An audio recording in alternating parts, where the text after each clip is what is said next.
আমার ভাই মানিক শাহ মল্লকের বাংলাদেশের প্রধানমন্ত্রী জবাব চাই, জবাব। আমাদের ভাই মানিক শাহ মল্লকের বাংলাদেশের প্রধানমন্ত্রী জবাব চাই।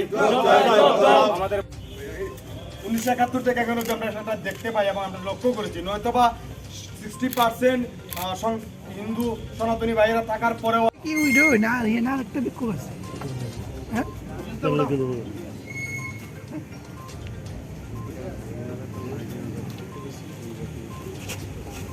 দিতে হবে,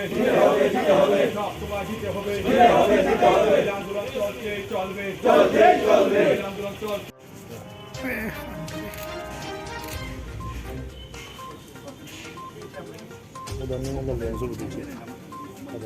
হয়তো ভাই আন্দোলন তীব্র থেকে তীব্রতর হতে থাকবে, যেটা আপনারা সামলাতে পারবেন না।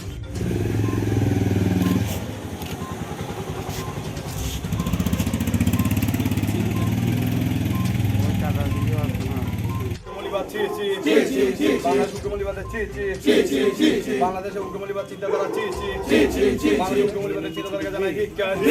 প্রধানমন্ত্রী তোমার জবাব চাই, হাসিনা তোমার জবাব চাই, তোমার জবাব চাই। 10 বছরের বোন দর্শিত হলো কেন বাংলাদেশ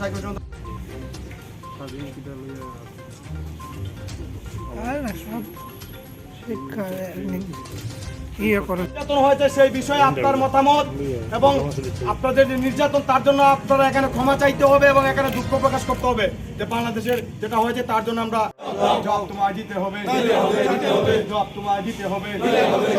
নইলে আন্দোলন চলছে, চলবে, নইলে আন্দোলন চলছে। যে কুরআন হাদিস প্রতিষ্ঠাকে জানাই ধিক্কার, নিধন যজ্ঞের মধ্যে যে কুরআন হাদিসকে প্রতিষ্ঠা করে জানাই ধিক্কার, আল কুরআনের এই প্রতিষ্ঠাকে জানাই ধিক্কার। চলবে, চলছে, চলবে। বাংলাদেশ তোমার জবাব চাই, বাংলাদেশ তোমার জবাব চাই, বাংলাদেশ তোমার জবাব চাই, বাংলাদেশ তোমার জবাব। এবং আপনাদের এখানে অনুষ্ঠান রয়েছে, আমরা গান বাজনা শুনতে পাচ্ছি, তো আপনাদের কাছে আকুল আবেদন থাকবে আপনারা সেটা বন্ধ রাখবেন এবং আমাদের যে শুধু আপনাদের এই আইন শৃঙ্খলা বাহিনীর ব্যর্থতার কারণে। প্রথমেই ভারাক্রান্ত মনে আপনাদের মিডিয়া বন্ধুদেরকে স্বাগত জানাই এখানে যারা আপনারা উপস্থিত হয়েছেন আমাদের পাশে দাঁড়ানোর জন্য। সনাতনীদের যে রক্তে বাংলাদেশ লাল হয়ে যাচ্ছে তার প্রতিবাদ এবং তার বিচার দাবিতে আমরা এখানে জড়ো হয়েছি বাংলাদেশ হাইকমিশনের সামনে ত্রিপুরাতে অবস্থিত। আমরা বলতে চাই বিগত কিছুদিন যাবৎ যেভাবে মূর্তি, মন্দির, হিন্দু দোকানপাট, অগ্নিসংযোগ, ভাঙচুর, ইসকনের প্রভুদেরকে হত্যা করা, সনাতনী 10 বছরের বোনকে রেপ করা, মায়েরদের সিঁদুর মুছে দেওয়া, কারো স্বামীকে হত্যা করা, শিশুসহ আমরা সেই বিচারের দাবিতে আমরা আজকে ঐক্যবদ্ধ হয়েছি। সনাতন বন্ধুরা আমরা স্ট্যাটাস দিয়ে আমরা একত্রে জড়ো হয়েছি, আরও আসবে। আমরা হাইকমিশনের সাথে দ্বারস্থ হয়েছে এর জন্য। আমরা যতক্ষণ পর্যন্ত বাংলাদেশ হাইকমিশন আমাদেরকে কথা দেবে না যে বাংলাদেশে একটা নিধনযোগ্য বদ্ধ হবে এবং আমরা সেটা বদ্ধ করব, ততক্ষণ আমরা চালিয়ে যাব। আমরা বলতে চাই 1948 কিংবা 71 সেটা নয়, আজকে 2021 সাল, পৃথিবী অনেক এগিয়ে গেছে।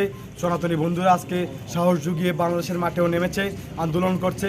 আমরা অখণ্ড ভারতের পূর্ব বাংলার যেটা ছিল আগে বাংলাদেশ নামক, সেখানের প্রধানমন্ত্রী, বিরোধী দলের নেত্রী এবং সেখানের রাষ্ট্র নায়কদের কাছে আবেদন থাকবে আপনারা অতি সত্ত্বর সেটার বিচার করুন এবং সেটা বদ্ধ করুন, নয়তো সে আন্দোলন অনেক এগিয়ে যাবে।